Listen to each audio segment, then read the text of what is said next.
Bonjour à toutes et tous, je vous retrouve donc aujourd'hui pour cette deuxième partie de l'item 231 sur l'électrocardiogramme et notamment l'électrocardiogramme normal. Alors les sous-items de la fiche LISA, on les a déjà vus la fois dernière, donc aujourd'hui ce que nous allons faire c'est traiter ce simple sous-item, enfin simple entre guillemets, qui est donc électro normal. Le reste on les fera dans les parties 3, 4, 5, 6, 7, comme ce que je vous avais dit dans la partie 1.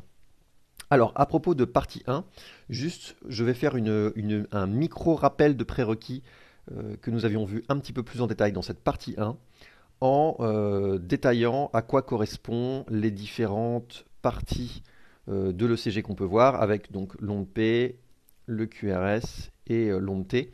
On va regarder ça en détail. Alors, première chose, on va démarrer avec l'onde P. Donc l'onde P correspond à la dépolarisation des oreillettes.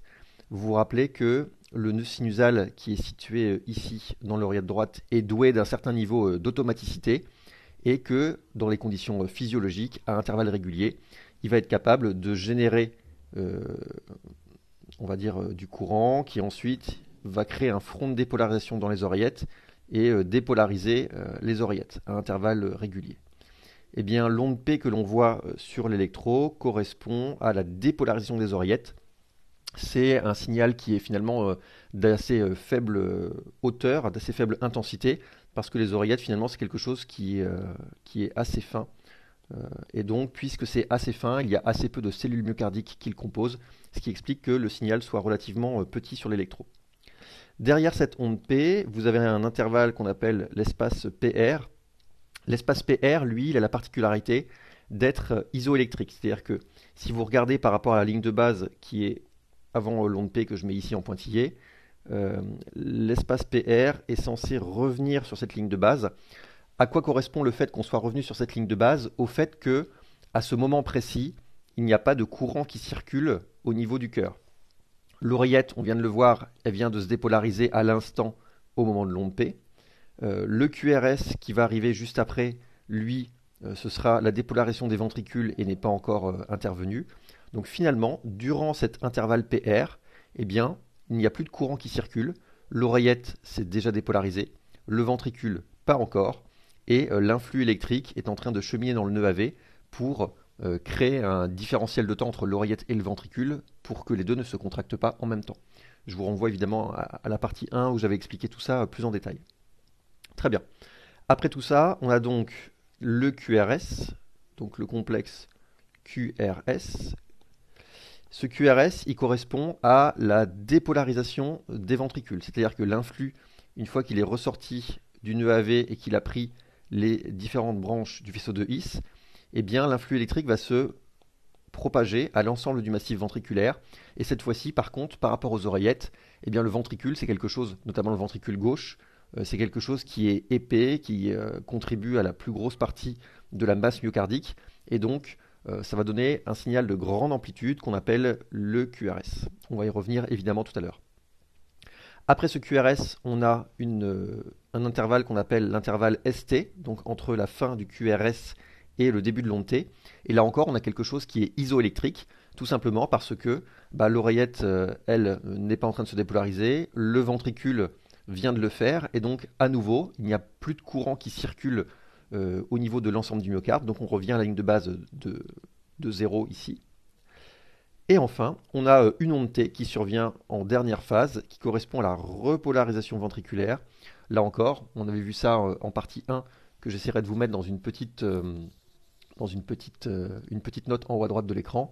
À ce moment-là du cycle, pardon, la repolarisation ventriculaire va viser à remettre le ventricule dans une configuration où il est capable de se dépolariser, ce qui explique cette petite onde T.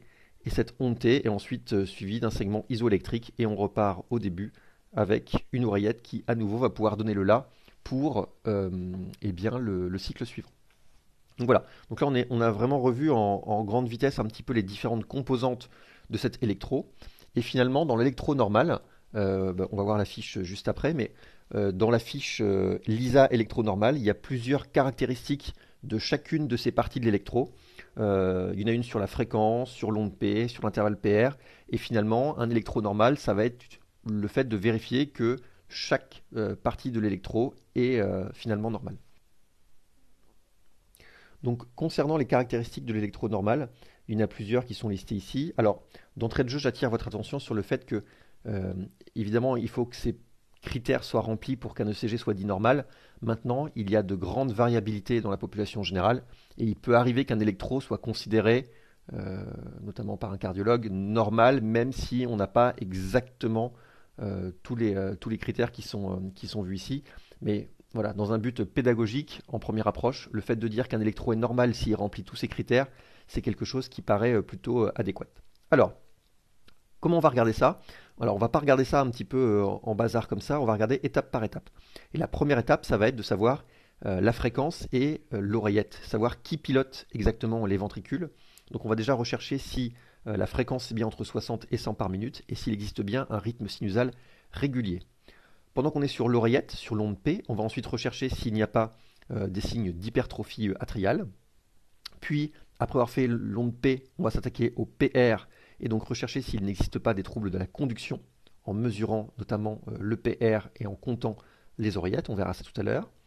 Après l'intervalle PR vient le QRS et sur le QRS, on a plusieurs choses à vérifier. Son axe, sa largeur, mais également son amplitude afin de s'assurer qu'il n'y ait pas d'hypertrophie ou notamment de microvoltage.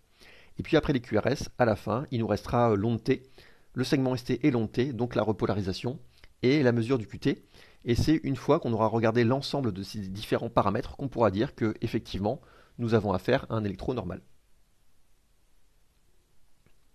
Alors, on va commencer tout de suite par la fréquence cardiaque, qui doit être donc entre 60 et 100.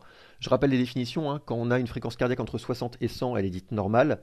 Si la fréquence cardiaque est inférieure à 60 par minute, on parle de bradycardie. Si elle est supérieure à 100 par minute, on parle de tachycardie.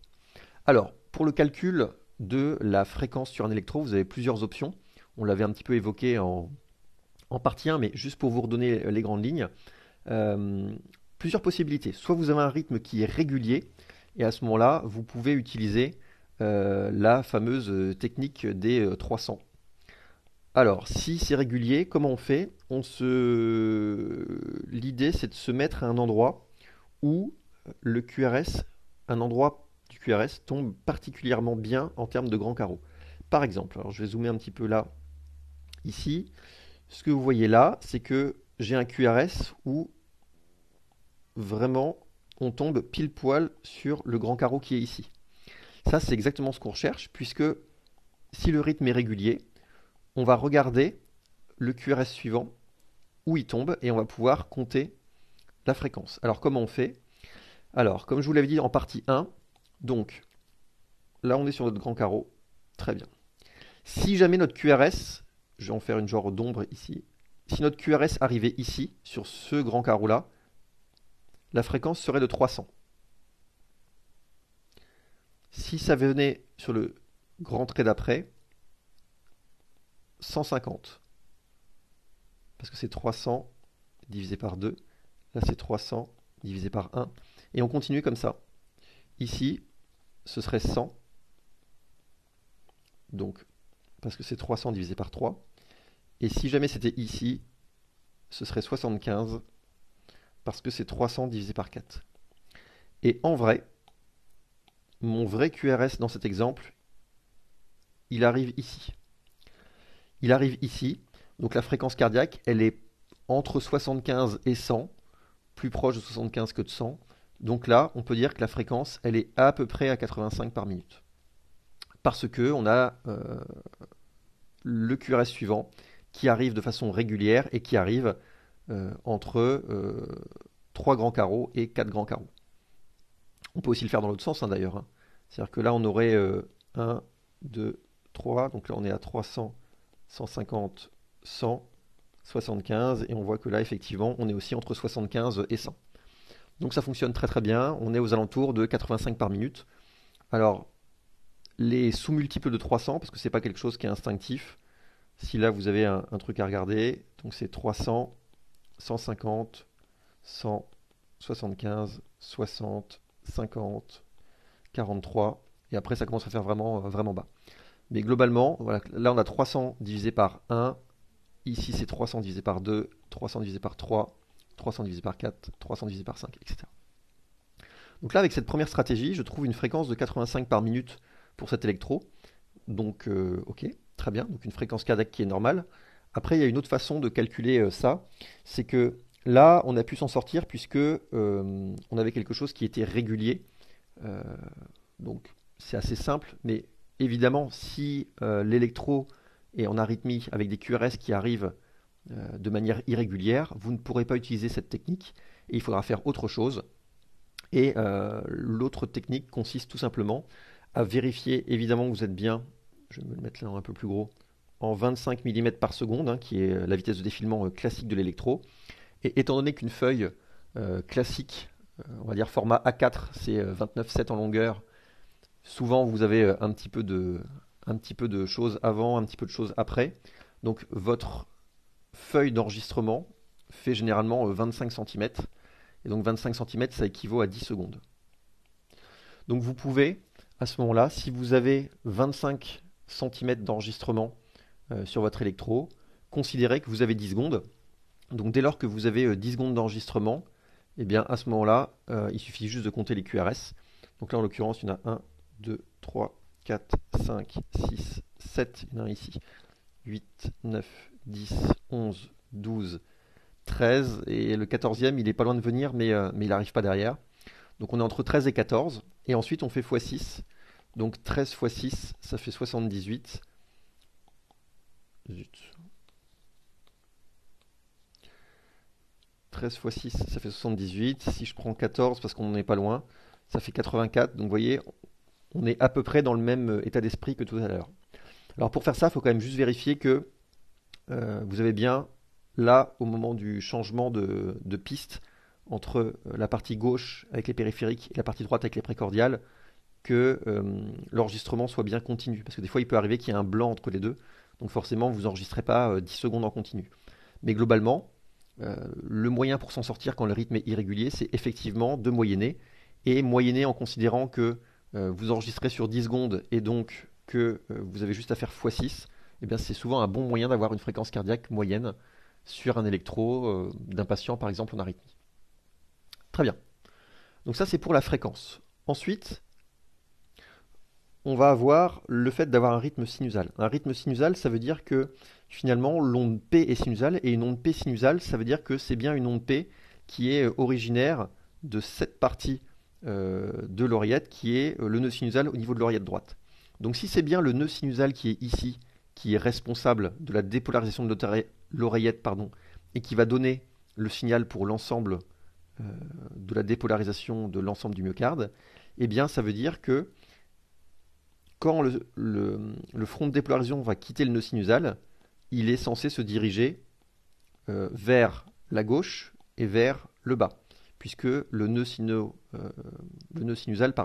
est situé plutôt dans la partie haute et droite du massif atrial.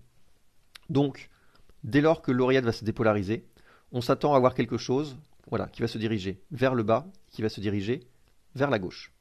Donc ça, c'est un critère important. C'est-à-dire qu'il va falloir que, je vais zoomer un petit peu sur l'électro ici, il va falloir que votre onde P, elle soit notamment positive dans les dérivations inférieures. On avait vu en partie 1 les histoires de territoire, notamment territoire inférieur. Donc, si on a bien une onde P qui se dépolarise en partant du haut de l'oreillette pour arriver vers le bas, on est censé avoir une oreillette qui va être positive dans les dérivations inférieures. Donc, ici, je vais prendre un autre outil, hop là. Ici, elle est en D2, elle est plutôt isoélectrique en D3, elle est autant positive que négative, bon, admettons, et elle est positive en AVF aussi. Donc on a une oreillette qui est positive, globalement, plus positive que négative, en tout cas dans les dérivations inférieures. Et l'autre caractéristique, c'est qu'il faut qu'il n'y ait pas non plus d'hypertrophie atriale, c'est-à-dire que, je vous l'ai dit tout à l'heure, l'oreillette c'est censé être une structure relativement fine. Donc, si vous avez une oreillette qui est trop visible sur l'électro, si l'amplitude ou sa largeur est trop importante, ça peut signifier que l'oreillette est hypertrophiée, qu'elle est trop grosse, et ça peut témoigner d'une pathologie cardiaque sous-jacente. Donc, ce qu'on a l'habitude de définir comme étant une oreillette normale, alors il faut qu'elle fasse moins de 120 millisecondes en durée, c'est-à-dire qu'entre le début, je vais le mettre là, entre le début de l'onde P et la fin, vous devez être inférieur à 120 millisecondes, soit 3 petits carreaux. Et en termes de hauteur, elle doit être de moins de sa hauteur maximale, moins de 2,5 mm. Je ne rentrerai pas dans les détails d'hypertrophie auriculaire gauche, hypertrophie auriculaire droite, puisque ça c'est un chapitre un petit peu à part, on le verra sur une section ultérieure. Aujourd'hui on fait que électro normal, mais voilà. Pour pouvoir parler d'une activité sinusale normale, il faut avoir des ondes P qui soient pas trop amples, inférieures à 2,5 mm, une onde P qui soit pas trop large, inférieure à 120 millisecondes, et un front de dépolarisation dans l'oreillette qui soit compatible avec une origine sinusale. Et donc, puisque le nœud sinusal est situé en haut de l'oreillette, eh bien, une onde P qui va être positive dans les dérivations inférieures. Une fois qu'on a vu l'onde P, on va passer à l'étape d'après qui est l'intervalle PR. Donc l'intervalle PR, hein, je vous ai dit que c'est la zone qui est ici, qui est isoélectrique, où l'oreillette qui est avant vient de se dépolariser, le ventricule qui est après ne s'est pas encore dépolarisé, et donc il n'y a plus de dépolarisation en cours, en tout cas au niveau des cardiomyocytes à ce moment-là. Eh bien, cet intervalle PR normal se situe entre 120 et 200 millisecondes. Donc si on parle en petits carreaux, entre 3 petits carreaux et 5 petits carreaux, donc égale un grand carreau. Ce qui rend la mesure du PR en fait assez facile, puisque vous aurez rarement des PR courts, inférieurs à 120 millisecondes. On en parlera un tout petit peu quand on parlera des préexcitations ventriculaires. Mais ce que vous pouvez avoir plus souvent, c'est effectivement des allongements de cet intervalle PR quand la conduction n'est pas bonne. Ça encore, on en parlera en partie 3 quand on évoquera les troubles conductifs atrioventriculaires. Mais du coup, c'est assez simple puisque c'est un grand carreau. Il vous suffit de regarder à ce moment-là. Là, j'ai une onde P qui démarre sur mon grand carreau qui est ici. Et bien, à partir du moment où mon onde P démarre sur ce grand carreau, eh bien, il faut absolument que mon QRS démarre avec le grand carreau, avant le grand carreau suivant. Donc là, en l'occurrence, mon QRS démarre ici avec la première déflexion négative du QRS qui est ici une toute petite onde Q. Donc j'ai bien un intervalle PR entre là et là qui est inférieur à 200 millisecondes. Donc là, pour le coup, j'ai un intervalle PR qui est normal sur cet électro-exemple. Il faut aussi qu'on ait une conduction pour dire qu'il n'y a pas de trouble de la conduction. Le PR doit être entre 120 et 200 millisecondes, très bien, mais il faut aussi qu'il y ait une conduction de 1 pour 1 des oreillettes au ventricule. Je m'explique. Encore une fois, le nœud sinusal, c'est lui qui est vraiment le chef d'orchestre et qui génère cet influx qui va arriver jusqu'au nœud AV.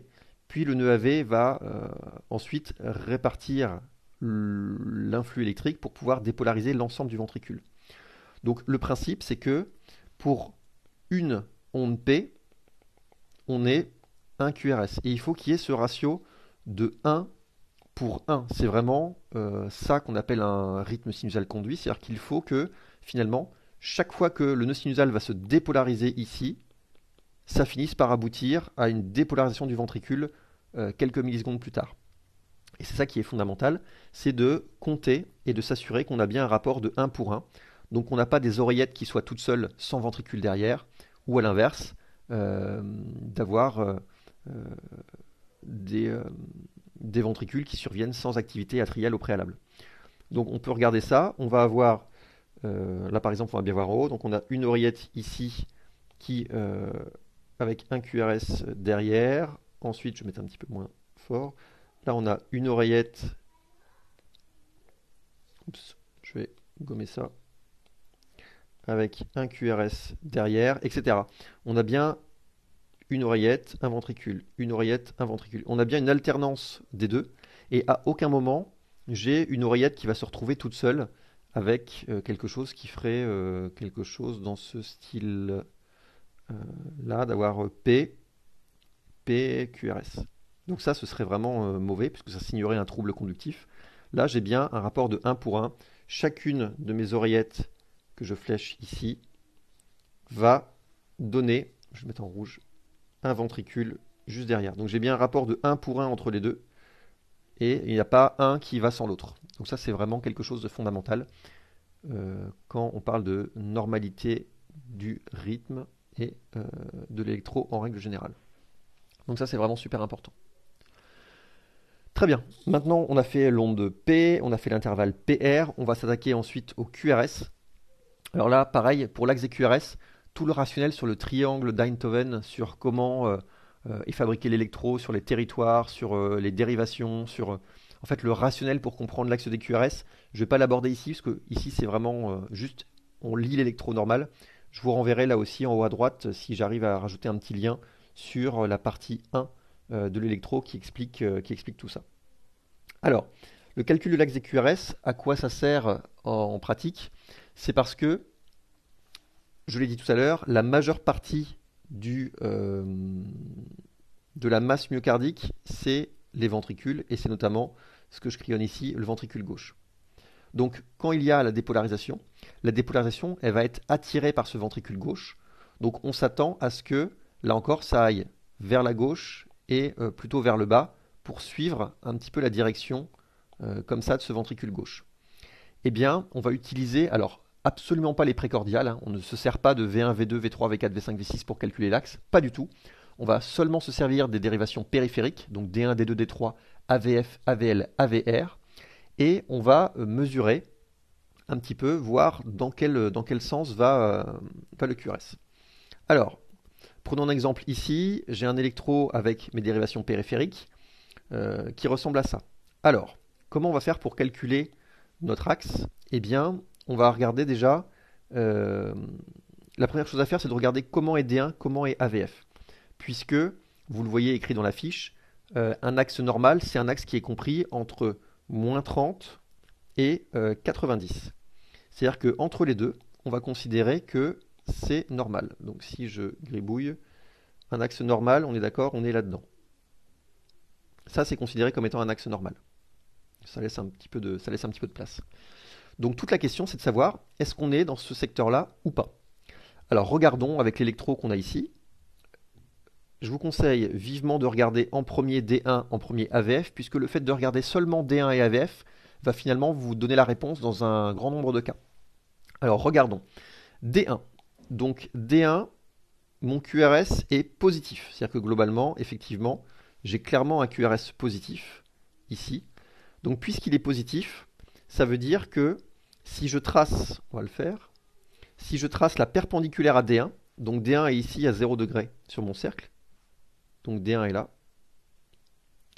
Si je trace la perpendiculaire à D1,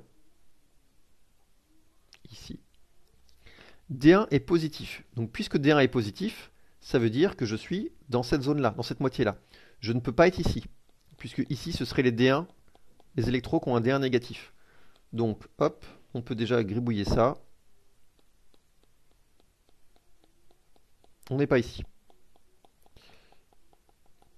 C'est pas possible puisque D1 est positif, donc je suis dans la moitié où D1 est positif. Très bien. Ensuite AVF. AVF est globalement relativement neutre. C'est-à-dire que déjà AVF est tout petit, il est un tout petit peu négatif, un tout petit peu positif, mais quand on regarde la résultante des deux, finalement il y a autant de plus que de moins, donc on est probablement plus ou moins perpendiculaire à AVF. Donc je vais enlever ça parce que sinon ça va nous perdre si on a trop de couleurs. Ensuite, on va regarder, alors je vais prendre par exemple du violet pour AVF. Donc je vais prendre la perpendiculaire à AVF. Donc AVF, on va dire que c'est du violet. Et D1, c'était le rouge. Donc AVF est plutôt neutre, on va dire. Il y a autant de positifs que de négatifs. Ce qui veut dire que on va être perpendiculaire à AVF. C'est-à-dire qu'on va être ni vraiment positif dans cette zone-là, ni vraiment négatif dans celle-là. On va être un peu entre les deux. Et finalement, bah, ça veut dire que notre réponse, à ce stade, on l'a déjà. Notre axe, il est probablement ici, à peu près à 0 degré. Puisque j'ai un D1 qui est franchement positif, et effectivement, c'est lui qui est le plus positif, puisque j'ai un AVF qui est neutre, donc je suis perpendiculaire à 90, c'est-à-dire que je suis sur cette ligne-là, tout concorde pour dire que mon axe sur cet électro, il est à peu près à 0 degré. Donc j'ai un axe ici qui est normal à 0 degré. On va refaire avec un deuxième exemple. On repart sur complètement autre chose. Alors, cette fois-ci, eh ben on va refaire la même chose. Euh, Est-ce que notre électro a un axe normal? Est-ce qu'on a un D1 positif, un AVF positif? Donc je vais repartir comme tout à l'heure. D1, je vais le faire en rouge. Donc j'ai un D1 qui est positif à nouveau. C'est-à-dire que si mon D1 est positif, je ne peux pas être là. On va virer tout ça. Pas possible. Très bien. Ensuite, on va regarder AVF. Pas que je le cache. AVF. Cette fois-ci, AVF est négatif. Donc, je trace la perpendiculaire à AVF. AVF étant négatif, je ne peux pas être dans cette partie-là.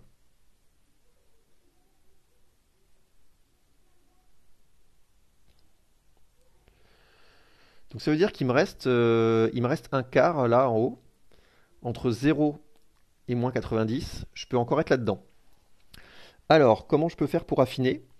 Eh bien, je peux affiner avec ce qui me reste de dérivation. Alors, je vais juste faire un truc pour qu'on puisse voir un peu le... Voilà. Sinon, on voit plus les degrés. Donc, on va prendre une autre dérivation hein, pour continuer d'avancer. Hein. On va prendre par exemple AVR. AVR est plutôt négatif. Donc, allons-y.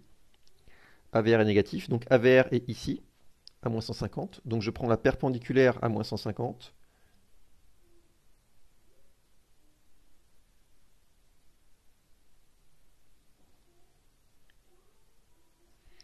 Très bien. Et je suis négatif. Donc, c'est-à-dire que je ne peux pas être là non plus. Donc, il me reste ces deux petits cadrans-là. Eh ben, écoutez, on va avancer avec D2. Ça, déjà, je finis de le gribouiller. À chaque fois, je fais des demi. Hein. Allez hop, on se remet une nouvelle couleur.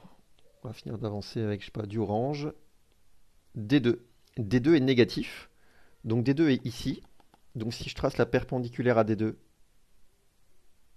c'est là. D2 est négatif, donc je ne peux pas être ici.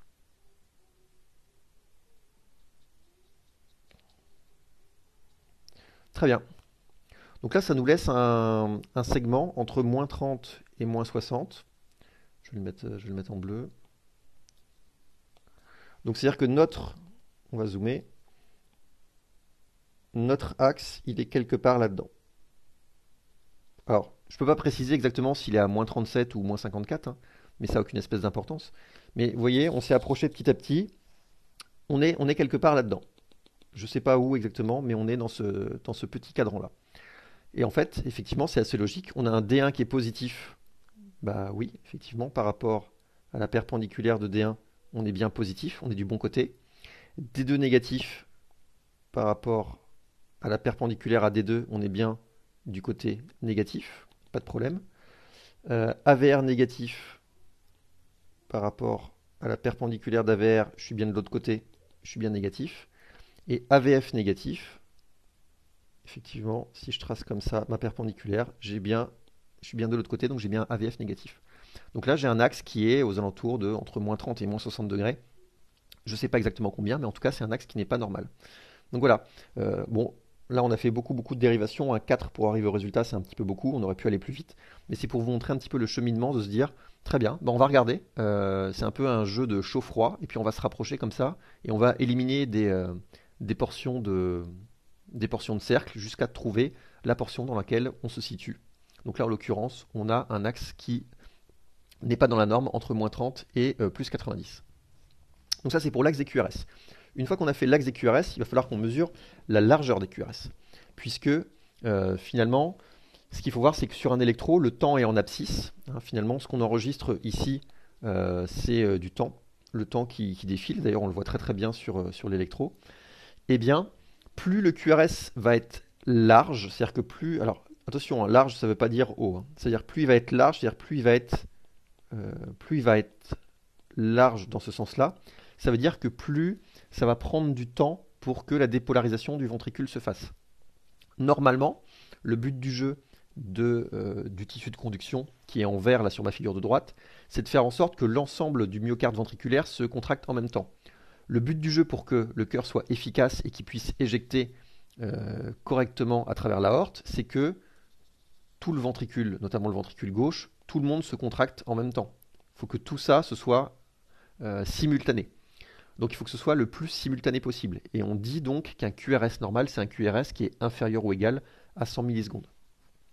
Inférieur ou égal à 100 millisecondes, ça veut dire quoi? Ça veut dire que là, par exemple, sur ce QRS qui est très fin à 80 millisecondes, eh bien, tout le monde se contracte en même temps.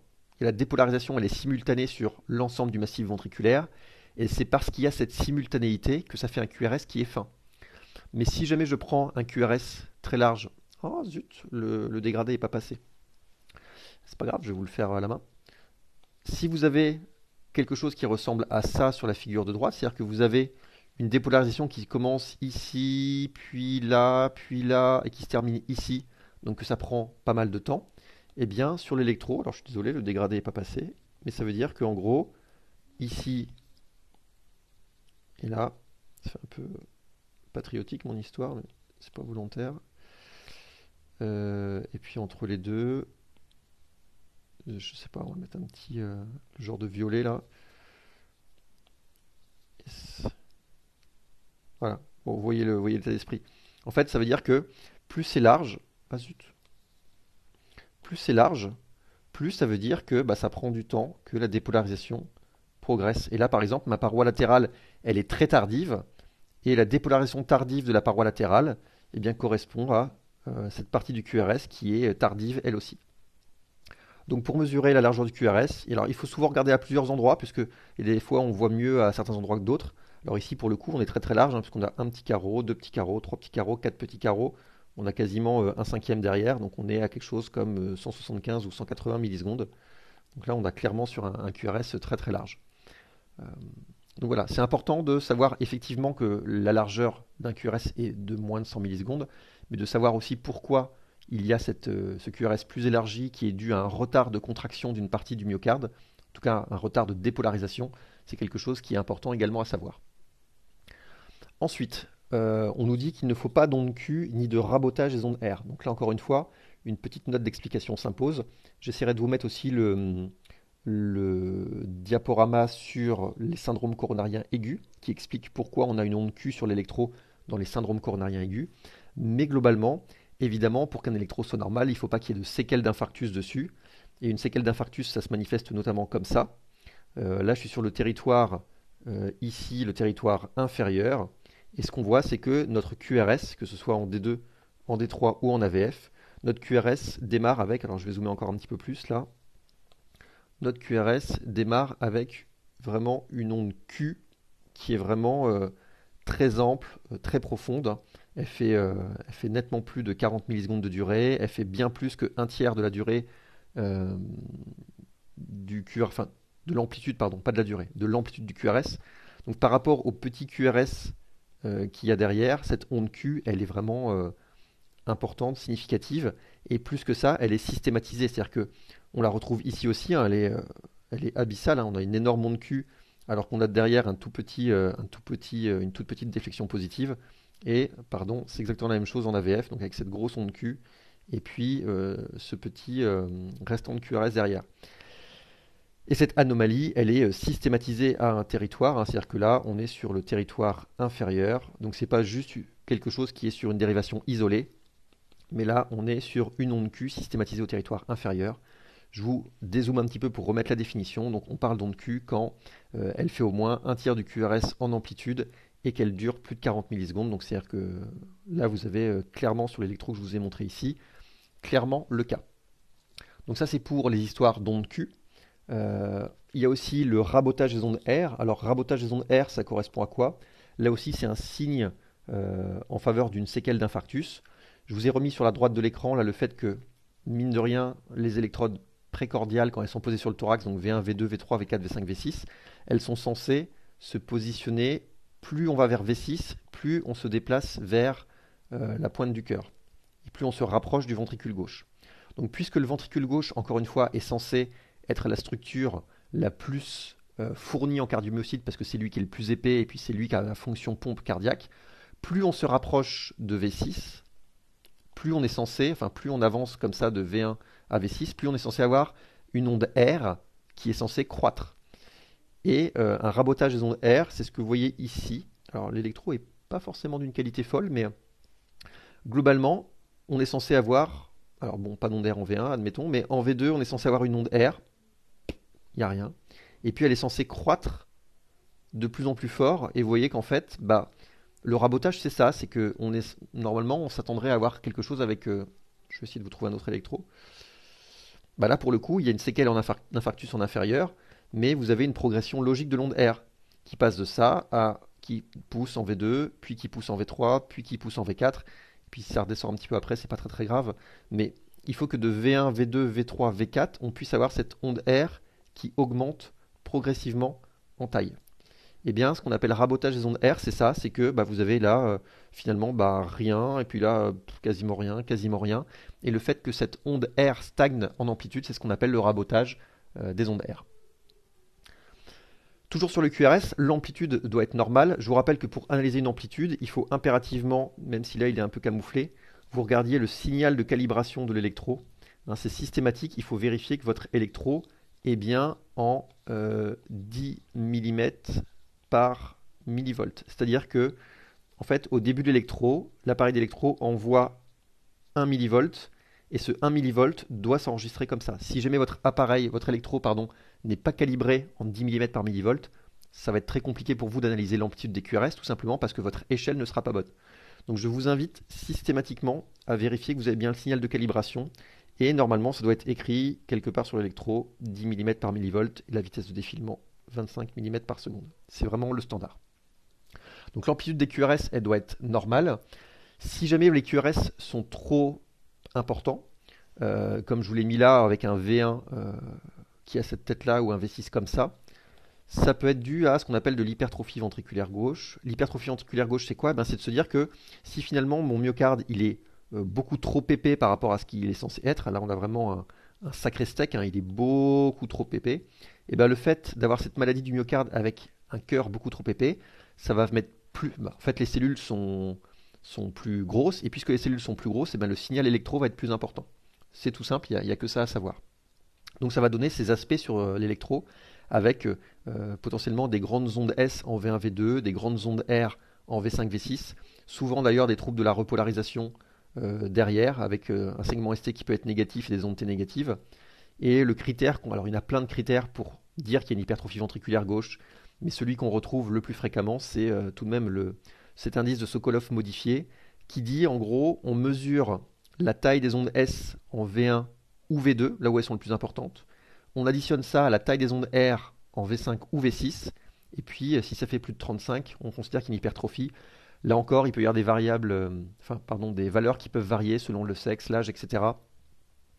Bon, je ne vais pas complexifier les choses. Encore une fois, les données qui sont là sur la slide que vous voyez là sont issues de le sous-item LISA correspondant. Donc c'est ce qui fait office de référentiel pour le CN. Donc je pense qu'il faut rester simple et rester là-dessus. Donc si là par exemple je calcule mon critère, mon indice de Sokolov, eh bien par rapport à la ligne de base qui est ici, j'ai un QRS qui plonge loin, hein, puisque là ça fait 5, 10, 15, 20, 24. Là j'ai 24. Et ici l'onde R, on va avoir un truc encore de stratosphérique par rapport à la ligne de base qui est ici. Là j'ai 4, plus 5, 5, 5, 5, et encore 4 ici, donc 10, 20, 28. Bon là j'ai un indice à 52, donc bon, évidemment forcément c'est énorme, mais voilà, c'est la façon de mesurer. Vous mesurez S, V1, V2, R, V5, V6, la somme des deux. Si on est au-dessus de 35 mm, on est en droit de penser qu'il y a une hypertrophie ventriculaire gauche. Ça c'est si le myocarde est trop épais et donne un signal trop important, il est trop bien, les QRS sont trop amples sur l'électrode surface. Vous pouvez aussi avoir l'inverse, qui est le microvoltage. Le microvoltage, c'est l'inverse, c'est que vous avez des tout petits QRS, un petit peu comme ceux que je vous montre ici, hein, où finalement, ils font jamais beaucoup plus que 5 ou 10 mm. Alors la définition, c'est même 5 mm dans les dérivations périphériques, donc ici, et pas plus de 10 mm dans les dérivations précordiales. Donc ça, c'est pathologique également. On ne peut pas dire qu'un électro est normal quand il y a un microvoltage. Et une des raisons pour lesquelles il peut y avoir un microvoltage, je vous l'ai mis ici, c'est par exemple l'existence d'un épanchement péricardique important. Hein. Pour ceux qui n'ont pas l'habitude de voir des images d'écho, ici vous avez le ventricule gauche. Et ici vous avez un volumineux épanchement péricardique, donc du liquide. Et finalement, ce liquide qui est là fait office d'isolant électrique. Et puisqu'il est isolant électrique, eh bien, votre électrode qui va être ici posée sur le thorax, eh ben, quand elle va enregistrer l'électro, eh ben, ça va être atténué par le liquide. Là, on le voit différemment avec le ventricule gauche, les piliers mitraux qui sont ici, et on a ici encore cet épanchement péricardique important qui va évidemment atténuer le signal et faire que le CG est plus petit. Alors il y a d'autres signes de tamponnade sur cet électro, mais ce n'est pas le sujet aujourd'hui. Encore une fois, on est là pour électro normal, donc continuons pour électro normal. Là, le QRS, on a regardé son amplitude, sa durée, son axe. On va maintenant s'intéresser au segment ST, qui est censé être isoélectrique. Alors, le segment ST isoélectrique, ça veut dire qu'en gros, le point, je vais zoomer un petit peu, le point de jonction entre la fin du QRS et le début du segment ST est censé être iso, c'est-à-dire que au même niveau que là. Bon, là c'est à peu près le cas. Là, quand je vous dis qu'il y a des petites variations par rapport à la normalité, d'avoir un genre de demi-petit carreau comme ça pose pas de problème. Donc là, mon segment ST, il est isoélectrique par rapport à ce qu'il y a avant. Là-haut, mon segment ST, il est bien isoélectrique par rapport à ce qu'il y a avant, pas de problème.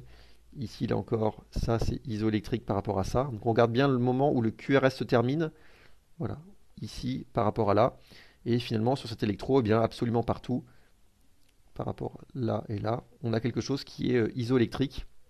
Et les ondes T sont, elles, positives absolument partout. Si je les... Hop, les ondes T, ça. Les ondes T sont bien positives partout, ce qui est OK, sauf dans une seule dérivation. Alors là, elles sont assez plates, mais elles sont plutôt positives aussi. Et il y a une seule dérivation qui fait exception, c'est AVR, mais finalement c'est assez logique parce que AVR regarde à moins 150 degrés, donc à l'inverse de tout le monde. Donc voilà, le fait d'avoir une onde T négative en AVR, c'est normal, et une onde T positive absolument partout par ailleurs, c'est quelque chose de normal aussi. Donc là j'ai bien des ondes T positives, j'ai bien un segment ST qui est isoélectrique dans absolument toutes mes dérivations, donc pas de problème.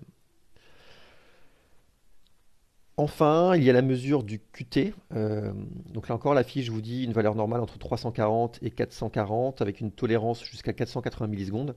Alors il faut savoir que le QT, c'est pas facile vraiment à mesurer, hein. C'est vraiment compliqué. Même des gens qui sont habitués à le faire, des fois galèrent un petit peu. Le QT, ça se mesure entre ici, le début du QRS, et là, le moment où l'onde T rejoint la ligne de base. Hein. Si je regarde la ligne de base, elle est ici. Et bien au moment où votre onde T vient recroiser cette ligne de base, c'est ici qu'on s'arrête.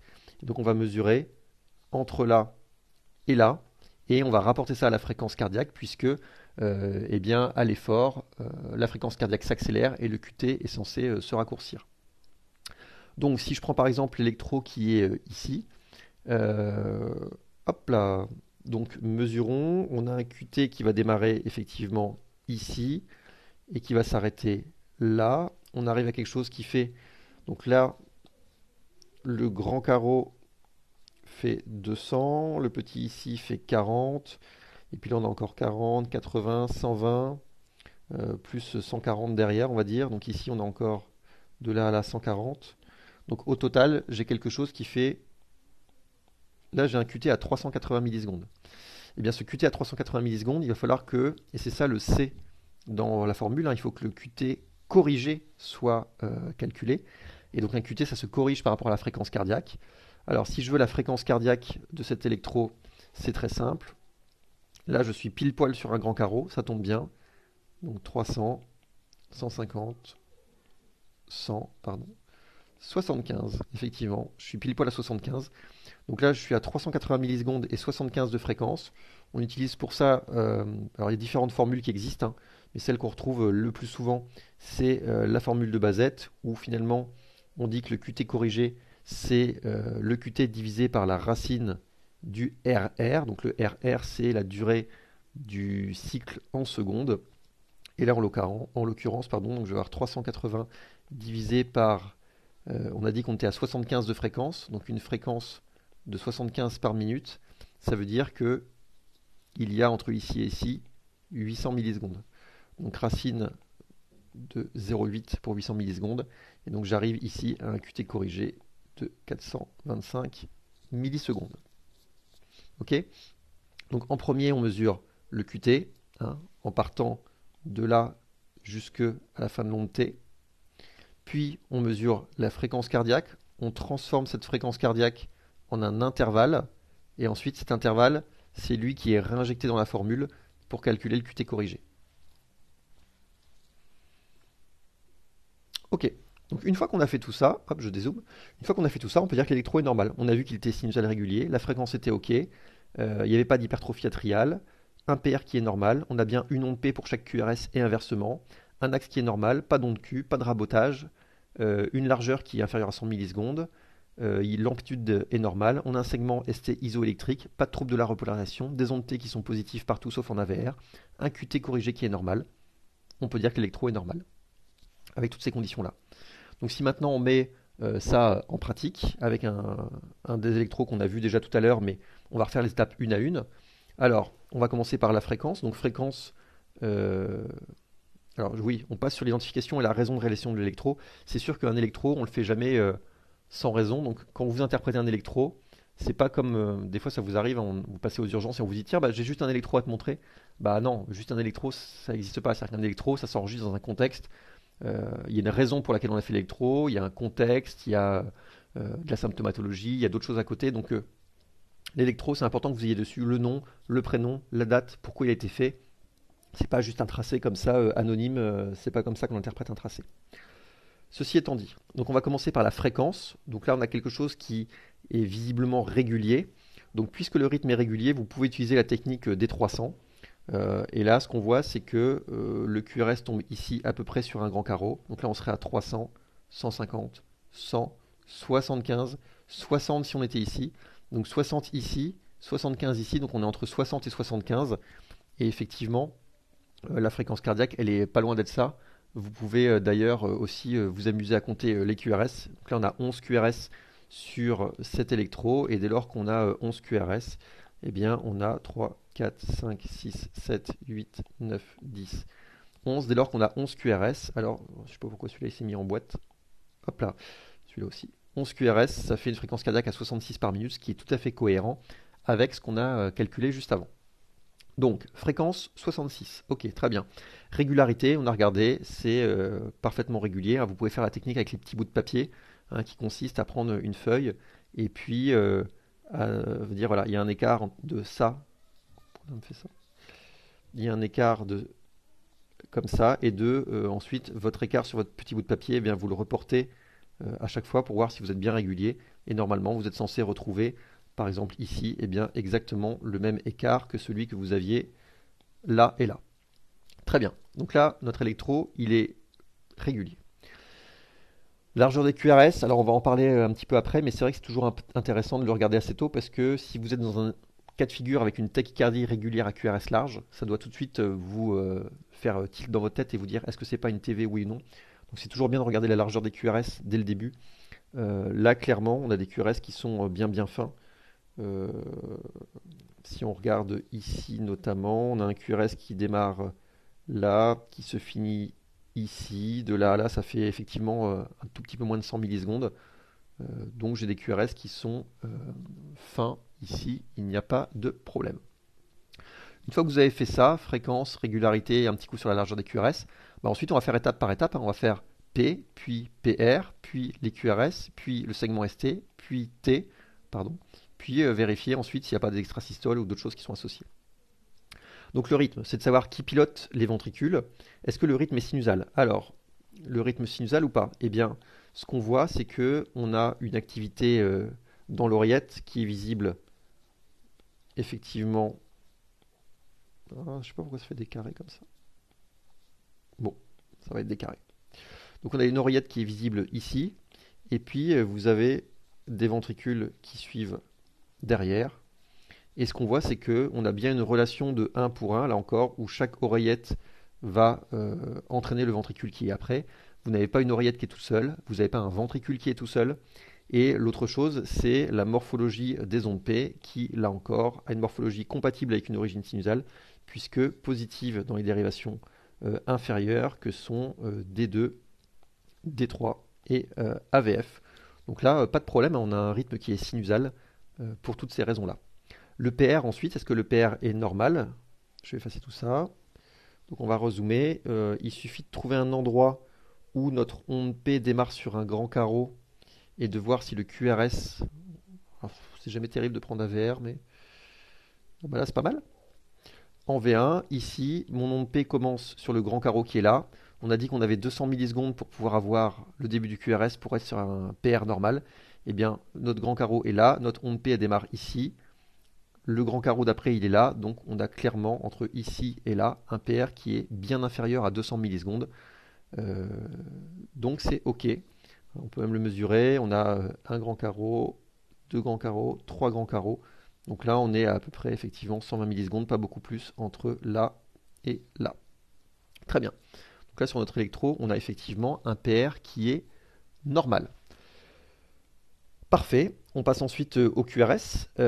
Alors, onde Q, non, il n'y a pas d'onde Q. Ce que vous voyez ici, c'est clairement pas des ondes Q, hein. Le petit zigouigou ici, pareil, on en reparlera sur un diapo un petit peu plus compliqué, hein, de niveau supérieur plus tard.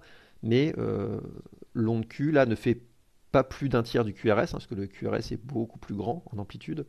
Et puis elle n'est pas non plus large, elle ne fait pas plus de 40 millisecondes. Donc là, ces petites choses-là, là, ce ne sont pas des ondes Q de nécrose, hein, ce n'est pas une séquelle d'infarctus.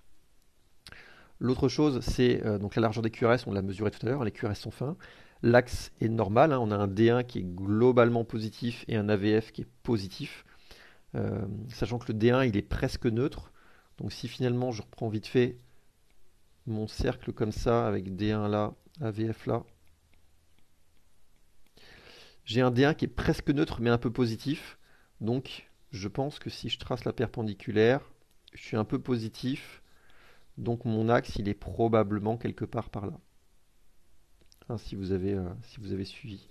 D'accord. Donc on s'attend à ce que la dérivation la plus ample ce soit D2, ce qui effectivement est le cas. D'accord. Donc là que c'est bon. L'amplitude des QRS, on peut calculer le Sokolov. Alors ici, on a, par rapport à la ligne de base qui est là, on a 4 plus 5 plus à peu près 5, plus il y a un petit ch'touille là en haut. Bon, 5, 10, 15, là on a 19, hein, en onde R V5, et puis en onde S en V2, par rapport à la ligne de base qui est ici, on a 5, 5, 5, et encore 5 ici, 20, donc on est à 20 plus 19, donc là effectivement on a plutôt une HVG électrique, puisque on a notre onde R là qui est à 19, onde S ici en V2 qui est à 20, et la somme des deux fait plus de 35. Donc encore une fois, hein, pensez quand vous faites ce calcul de Sokolov, de vérifier le signal de calibration qui est censé faire 1 cm, donc 10 mm par millivolt. Ensuite, le segment ST, est-ce qu'il est isoélectrique? Alors oui, hein, je ne vais pas vous le refaire puisque c'est le même électro que tout à l'heure, mais globalement, quand vous regardez, vous avez un segment ST qui est au même niveau que la ligne de base, qui n'est pas sous-décalé, qui n'est pas sus-décalé. On est d'accord, hein, quand on regarde là. Hop là. Entre ça et ça, on est sur le même niveau et c'est vrai sur toutes les dérivations. Donc il n'y a pas de sus-décalage ou de sous-décalage du segment ST. Il n'y a pas non plus de négativation des ondes T, hein. Là encore, c'est le même électro que tout à l'heure. Celui où je vous avais montré que les ondes T étaient négatives en AVR, ce qui est parfaitement normal. Mais elles sont positives par ailleurs dans toutes les autres dérivations, ce qui est normal. Très bien. Et enfin, le QT. Donc le QT, là encore, on peut aller le mesurer. Donc idéalement, il faut plutôt se mettre en V5 ou en D2. Alors on peut se mettre en V5 par exemple. Donc on démarre quelque part par là, on finit ici. Donc là, on a, on va dire 20 millisecondes, plus 200 ici, plus 120 là. Donc on est sur quelque chose de 340 millisecondes qu'il faudrait ensuite corriger à la fréquence cardiaque qu'on avait mesurée tout à l'heure à 66 par minute. Euh, alors je ne l'ai pas fait à l'avance, mais 66 par minute, euh, cela dit, je peux le faire avec vous, hein. Donc 66 par minute. Ensuite, l'étape d'après, c'est de mesurer le cycle. Donc vous divisez 60 000, qui est le nombre de millisecondes, par 66. Donc ça fait un cycle à 909 millisecondes. Et ensuite, donc, la mesure du QT corrigé, ce sera 340 divisé par racine de 0,909. Ça, pour le coup, j'ai pas ce qu'il faut sur moi pour le faire. Alors, je vais lancer le truc. 340 divisé par 0,909 puissance 1 demi. Ça fait 357. Là, ça fait à peu près donc 360 millisecondes. Ok. Très bien. Et enfin, il n'y a pas d'extrasystole, c'est-à-dire qu'il n'y a pas d'extrasystole supraventriculaire ou ventriculaire. Ça fait partie des choses qu'on verra sur les parties suivantes. Donc voilà, donc là on a fait un électro étape par étape. Je vous ai montré les différents paramètres de la fiche du sous-système LISA pour parler qu'un électro est normal. Ok, donc là c'est vraiment la base de l'interprétation, savoir reconnaître un électro normal, et on continuera en partie 3 dans quelques jours avec l'analyse du rythme, savoir donc qui pilote les ventricules, avec les troubles de conduction atrioventriculaire, hein, donc BAV 1, 2, 3, la dysfonction sinusale, et aussi les troubles du rythme supraventriculaire, et notamment fibrillation atriale et flotteur atrial, ce qui devrait nous occuper un bon petit bout de temps. Voilà, je vous dis à très très bientôt, et ben à bientôt. À plus.